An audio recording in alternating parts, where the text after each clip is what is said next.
نحمده ونصلي على رسوله الكريم أما بعد فأعوذ بالله من الشيطان الرجيم بسم الله الرحمن الرحيم رب اشرح لي صدري ويسر لي أمري واحلل عقدة من لساني يفقه قولي السلام علیکم ورحمۃ اللہ وبرکاتہ۔ ناظرین، پروگرام دعا کیجیے کے ساتھ آپ کی خدمت میں حاضر ہیں۔ آج ہم انشاءاللہ جادو سے حفاظت کی دعاؤں کے موضوع پر آپ سے گفتگو کریں گے۔ جادو ہو یا کسی بھی قسم کی کوئی اور تکلیف، انسان کو ہمیشہ اپنے رب کی طرف رجوع کرنا چاہیے، کیونکہ ہر مشکل کا حل، ہر تکلیف سے نجات دینے کی طاقت صرف اس کے پاس ہے، کسی اور کے پاس نہیں۔ اور اللہ سبحانہ وتعالیٰ خود فرماتے ہیں وَقَالَ رَبُّكُمُ ادْعُونِي أَسْتَجِبْ لَكُمْ، تمہارا رب کہتا ہے کہ مجھ سے دعا مانگو، ادعونی، میرے آگے ہاتھ پھیلاؤ، استجب لکم، میں تمہاری دعا قبول کروں گا۔ نبی صلی اللہ علیہ وسلم نے فرمایا کہ سب سے زیادہ عاجز وہ ہے جو دعا کرنے سے عاجز ہے،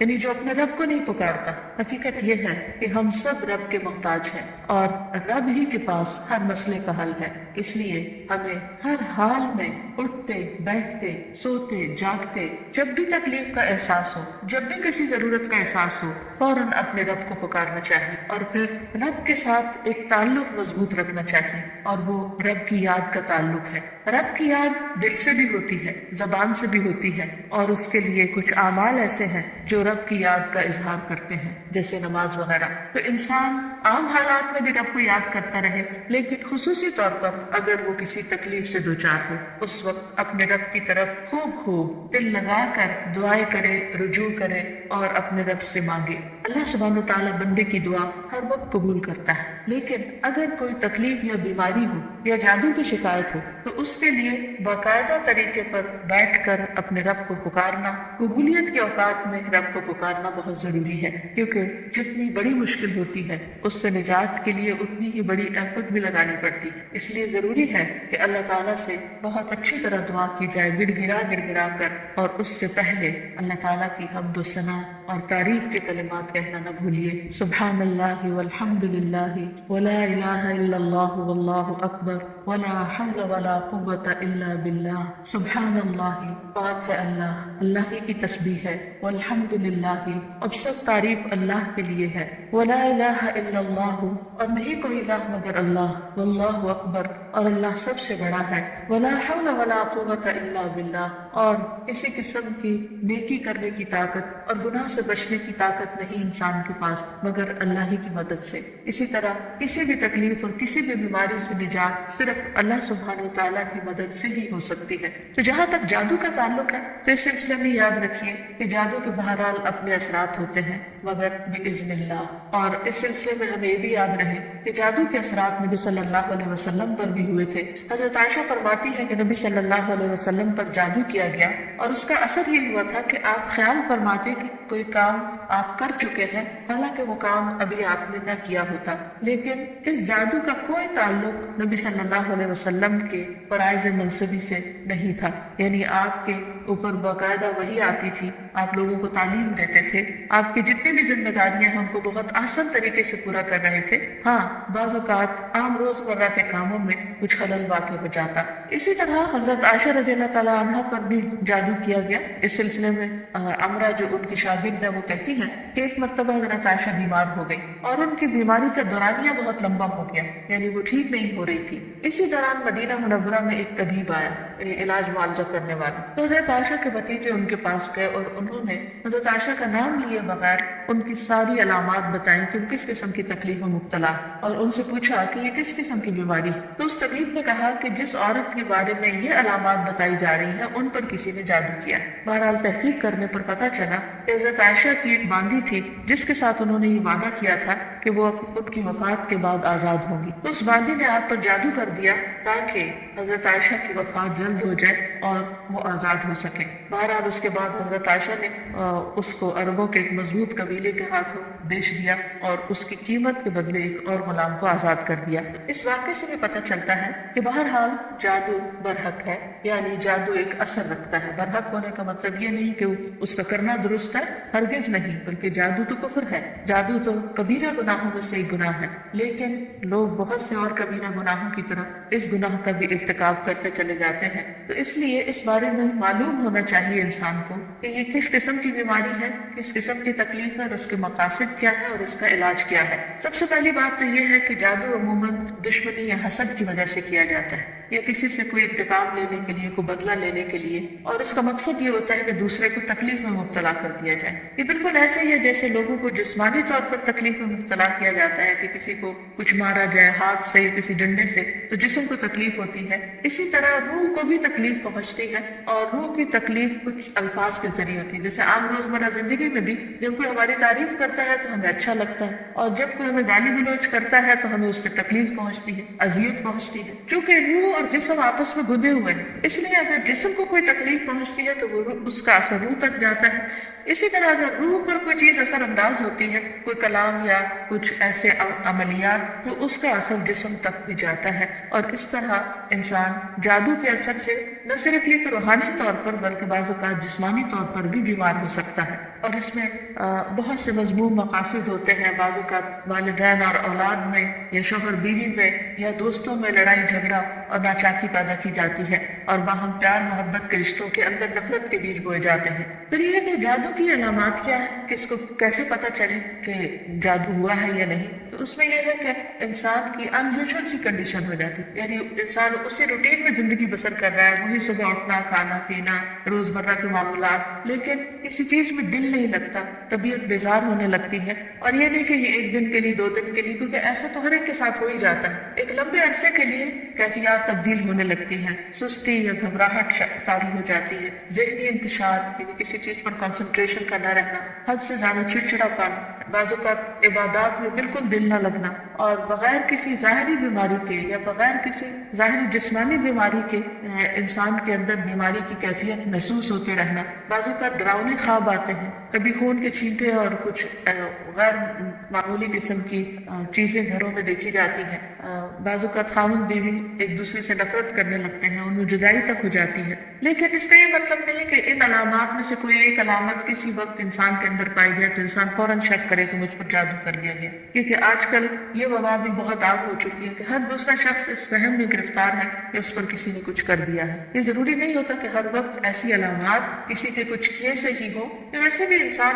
ہے، کبھی تھک جاتا ہے، کبھی غذا میں کوئی تبدیلی ہو جاتی ہے، کبھی ویسے بھی انسان کا دل اللہ کے ہاتھ میں ہے، جس طرف چاہے اس کو پھیر دے، تو انسان کی طبیعت میں ایک ملال سا اور ایک سستی، ایک بے چینی سی پائی جاتی ہے۔ تو ان سب چیزوں کا تعلق ضروری نہیں کہ جادو سے ہی ہو، لیکن اگر جادو ہو تو یہ علامات انسان میں دکھائی دیتی ہیں۔ اب اگر کسی کے اندر ایسی چیزیں ہیں اور علاج کے باوجود، جسمانی علاج کے باوجود شفا نہیں ہو رہی، تو اس کے لیے ضروری ہے کہ انسان پھر روحانی علاج بھی کرے۔ روحانی علاج کے لیے ضروری نہیں کہ کسی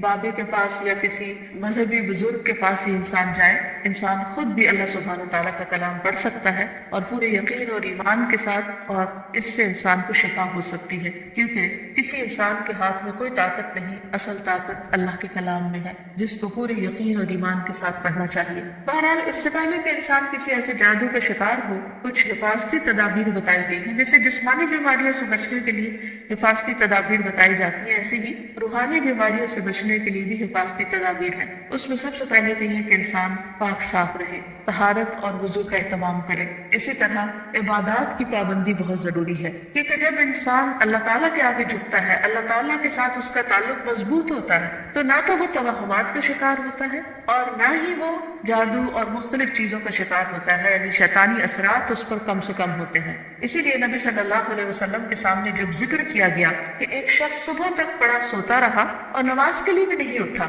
تو اس پر آپ نے فرمایا کہ شیطان نے اس کے کان میں پیشاب کر دیا ہے، یعنی اپنی نجاست اس میں ڈال دی ہے۔ تو جو شخص شیطانی نجاست کے اثر میں ہو، پھر وہ سب سے بڑی بیماری اس کو لاحق ہو جاتی ہے، چاہے اس کو جادو کہیں یا کچھ اور۔ لیکن حقیقت یہ ہے کہ انسان جب اللہ کا اطاعت گزار بنتا ہے، رب کا فرما بردار بنتا ہے، تو شیطان اس کو اپنے کنٹرول میں نہیں لے سکتا، کیونکہ اللہ تعالیٰ فرماتے ہیں ان عبادی لیس لک علیہم سلطان، میرے بندے تیرا ان پر کوئی زور نہیں چلتا، کوئی زور نہیں چل سکے گا۔ ایک اور جگہ پر فرمایا الا عبادک المخلصین، مگر تیرے چنے ہوئے بندے۔ تو ہمیں ایسے بندوں میں شامل ہو جانا چاہیے جو اللہ کے محبوب ہیں، اللہ کے چنے ہوئے ہیں، اور اس کے لیے اللہ تعالیٰ نے جو ہمیں احکامات دیے ہیں، جو طریقے سکھائے ہیں، ان کے مطابق زندگی بسر کی جائے۔ پھر اسی طرح یہ ہے کہ کثرت سے اللہ تعالیٰ کا ذکر کیا جائے، خصوصاً استغفار، کیونکہ بہت سی تکلیفیں انسان کے اپنے ہی گناہوں کی وجہ سے آتی ہیں۔ جیسے آتا ہے ما اصابکم من مصیبت فبما کسبت ایدیکم،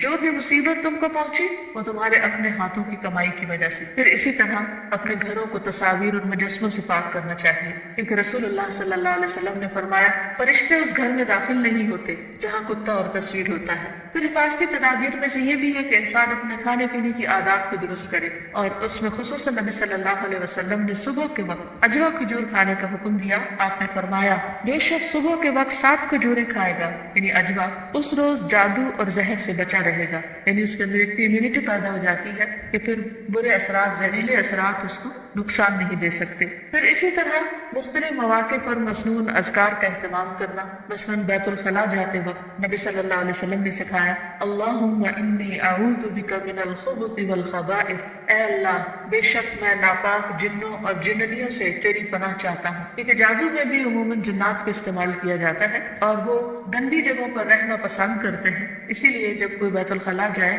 تو یہ دعا پڑھ لے تو انشاءاللہ اس سے ان کے شر سے محفوظ رہے گا۔ پھر اسی طرح آپ نے فرمایا جنوں کی آنکھوں اور بنی آدم کی شرمگاہوں کا پردہ یہ ہے کہ جب کوئی بیت الخلاء جائے تو بسم اللہ پڑھ لے، تو کوئی بھی اس کو پھر دیکھ نہیں سکتا۔ پھر اسی طرح شوہر بیوی کے خاص تعلق میں بھی دعا سکھائی گئی بسم اللہ اللہم جنبنا الشیطان وجنب الشیطان ما رزقتنا، اللہ کے نام کے ساتھ میں شروع کرتا ہوں، اے اللہ ہمیں شیطان سے بچا اور شیطان کو اس چیز سے دور رکھ جو اس کے نتیجے میں تو ہمیں عطا فرمائے۔ تو آپ نے فرمایا کہ اگر اس کے بعد میاں بیوی کو کوئی اولاد ملے گی تو شیطان اسے نقصان نہیں پہنچا سکتا۔ اسی طرح تحلیل پڑھنا لا الہ الا اللہ وحدہ لا شریک لہ لہ الملک ولہ الحمد وہو علی کل شیء قدیر، کہ اللہ کے سوا کوئی معبود نہیں، تنہا ہے، اس کا کوئی شریک نہیں، اسی کے لیے بادشاہی ہے اور اسی کے لیے تعریفیں ہیں اور وہ ہر چیز پر قدرت رکھنے والا ہے۔ دن میں جو شخص 100 دفعہ اس کو پڑھے گا اس کے لیے 10 غلاموں کو آزاد کرنے کا ثواب ہے، 100 نیکیاں لکھی جائیں گی، 100 برائیاں مٹائی جائیں گی، اور خصوصاً اس دن وہ شام تک شیطان کی شر سے محفوظ رہے گا اور کوئی شخص اس دن اس سے بہتر عمل کرنے والا نہیں سمجھا جائے گا سوائے اس کے جو اس سے زیادہ اس کو پڑھے۔ پھر اسی طرح انسان ہر معاملے میں جہاں بھی انسان کو مشکل ہو اللہ تعالیٰ کی پناہ میں اپنے آپ کو دے۔ تو خلاصہ کلام یہ ہے کہ انسان اپنے آپ کو مختلف طرح کے توہمات سے بھی بچائے اور ہر چھوٹی بڑی بات کو جادو قرار نہ دے، یا کسی کام کو کرنے کا ارادہ نہ ہو تو یہ سوچے کہ مجھ پر جادو کر دیا گیا ہے اس لیے میں اس کام کو نہیں کر سکتا، تو یہ دراصل شیطانی وسوسے ہوتے ہیں، اس لیے ان سے بچنا بھی ضروری ہے۔ بہرحال اگر ایسے وسوسے ہو یا حقیقت میں کوئی بیماری ہو تو اس کا علاج بھی بتایا گیا ہے، کیونکہ کوئی بیماری ایسی نہیں کہ جو قابل علاج نہ ہو۔ رسول اللہ صلی اللہ علیہ وسلم نے فرمایا ہر بیماری کے لیے دوا ہے، جب کسی مریض کو صحیح طریقے پر بیماری کی دوا پہنچتی ہے تو وہ اللہ تعالیٰ کے حکم سے درست ہو جاتا ہے۔ اسی طرح جادو بھی ایک بیماری ہے اور اس بیماری کا علاج بھی قرآن و سنت میں موجود ہے۔ اس کے لیے سب سے پہلے تو یہ پتہ لگانے کی ضرورت ہے کہ کیا واقعی جادو ہے بھی یا نہیں، اور اس میں ہم دیکھتے ہیں کہ نبی صلی اللہ علیہ وسلم کو خواب کے ذریعے دکھایا گیا تھا کہ ان پر جو جادو کیا گیا ہے وہ کہاں پر دبایا گیا ہے، تو آپ نے اس کو نکلوایا تھا۔ لیکن ضروری نہیں کہ ہم میں سے ہر ایک کو یہ پتہ چل سکے کہ جادو ہے کا، بل تو ہو سکتا ہو ہی نہ، صرف توہم ہی ہو، ایک خیال ہی ہو کسی کا، کیونکہ بعض چیزیں انسان جب بار بار سوچتا ہے تو اس کو حقیقت معلوم ہونے لگتی ہے۔